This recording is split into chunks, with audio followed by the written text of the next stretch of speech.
ஆச்சி கொழுக்கட்டை மாவு வந்தாச்சு. ஆச்சி கொழுக்கட்டை மாவிற்கு கொழுக்கட்டை அச்சை கேட்டு வாங்குங்கள்.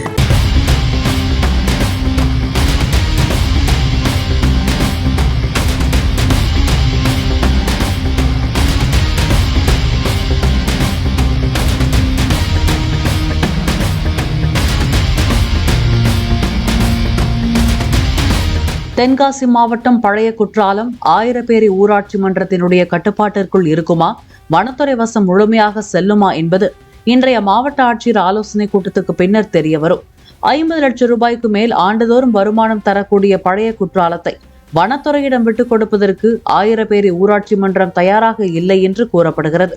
வனத்துறையினர் வசம் பழைய குற்றால அருவியை ஒப்படைக்க கூடாது என பல்வேறு கட்ட போராட்டங்களை முன்னெடுக்க அரசியல் கட்சியினர் முடிவெடுத்துள்ளனர்.